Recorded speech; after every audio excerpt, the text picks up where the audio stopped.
Hello everyone, and welcome back to The Heir's Lair. I am your host, aspiring author Jonathan Taylor.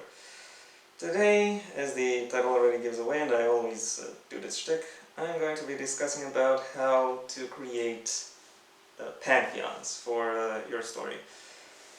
I don't have a script for this, I have notes on my trusty tablet as always. And because gods were basically created by the first civilizations to explain the things they couldn't explain with their current understanding, I decided I will structure my video around 4 questions. So, with that out of the way, let's get to it. Question 1, the ontological question. Do the gods exist? I don't mean if they actually, in real life, capital E, exist. I mean, are they characters in your story, or are they fictional even in universe? Some of you might wonder, well, why does that matter? Well, it matters for a lot of things. However, for the purposes of this question specifically, it means that if they actually exist, if they actually are characters, well, first of all, you'll also need to come up with distinct and pretty well developed concepts for them too. But the second more important point is that if the gods actually exist, then you have to build a world around them, because they created it, and their actions, their power, their influences shape the world. If, however, they have been created, then the influences and actions of the world create them. That's the main difference.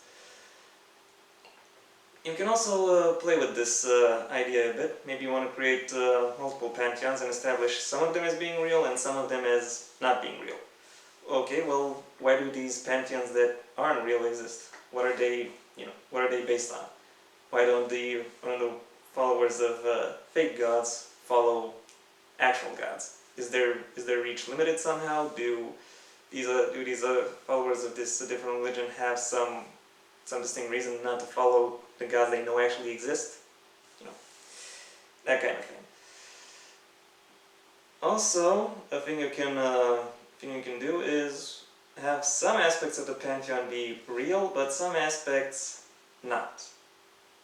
As a thought exercise, imagine what it would mean for Christianity if the lower half of Christianity, that is, hell, demons, and Satan, were real, and the upper half of Christianity, as in heaven, angels, and the Holy Trinity, were not.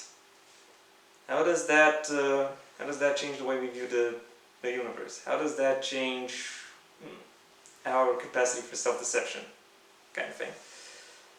Something to consider when building your world.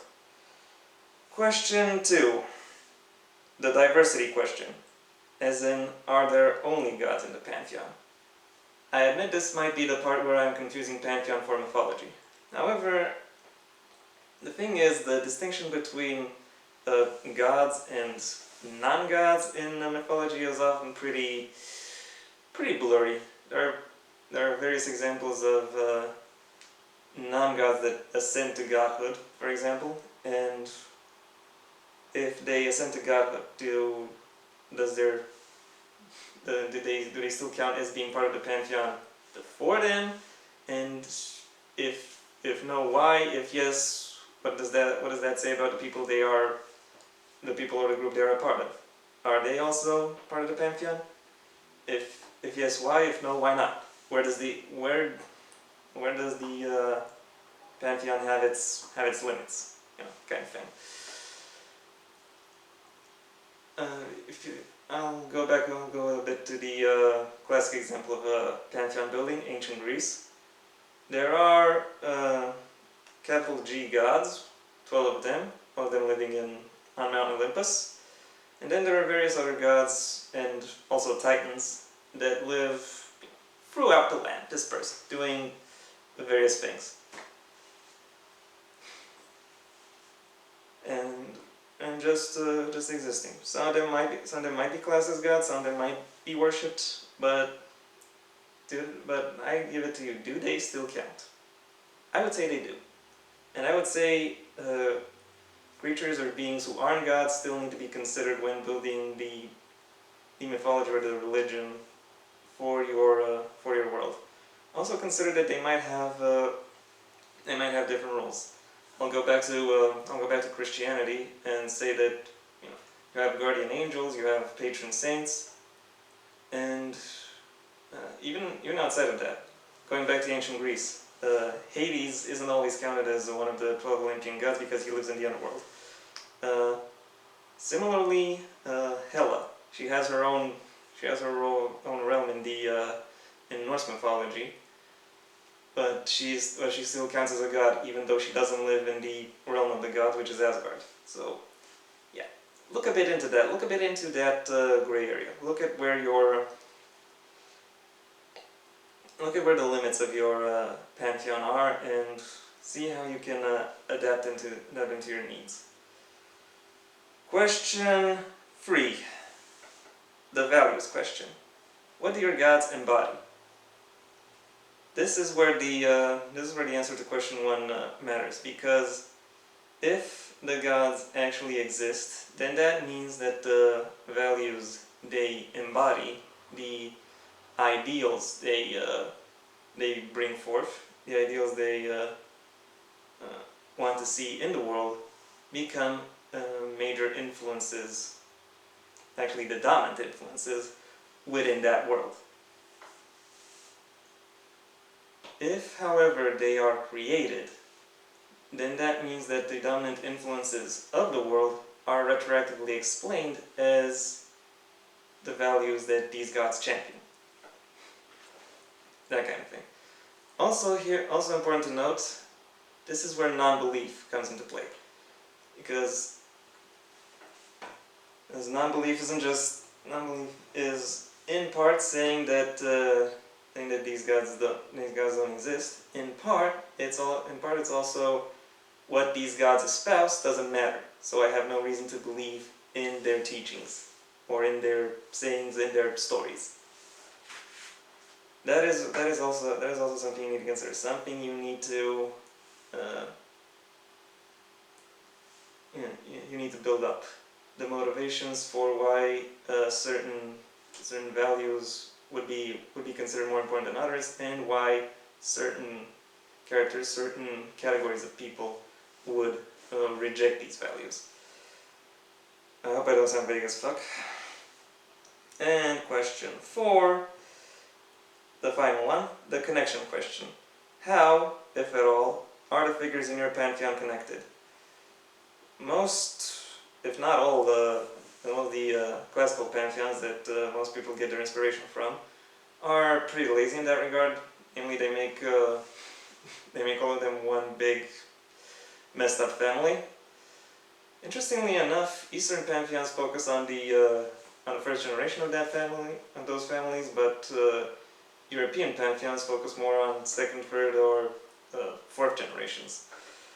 Going back to the examples of Norse mythology and Greek mythology, Zeus is the king of the gods. He usurped his title from Kronos, who in turn usurped his title from Uranus, who in turn usurped his title from Chaos, the primogenitor of gods, as in, one of the first. Similarly, for arguably the most important / well-known Norse god isn't the king of the gods. That title goes to Odin, who got that from his father Bor, who might be I'm not sure is the primogenitor of the Norse pantheon, but I think he isn't. So yeah, that's kind of interesting to consider, but it's not really the point of the question. It's just one aspect of the question and how it's been approached so far. You can, however, play around with the idea. They don't all have to be a family, as in an official biological family. They can also be a family, just by happenstance. maybe in the first generation a couple of gods just pop into existence, then decide to build a world or create the world. Then some of them decide to actually start families. Others might decide to take various beings from the world they created and simply ascend them into godhood. Alternatively, some gods might also develop separate facets or personalities in order to deal with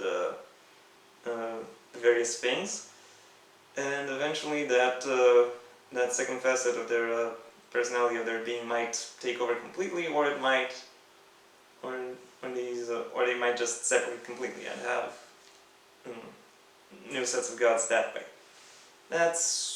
These are some things you can do with this question. And yeah, that was all I had to say about this. I hope you enjoyed it. I hope you found it useful. If you have anything to add, the comment section is available. If you like this video, then go ahead and show me you did. And if you want to see me next time, then, well, go ahead and subscribe. Ideally, also ring the bell. In the meantime, thank you very much for your attention, and until next time, I'm Jonathan Taylor, and this has been The Heirs Lair.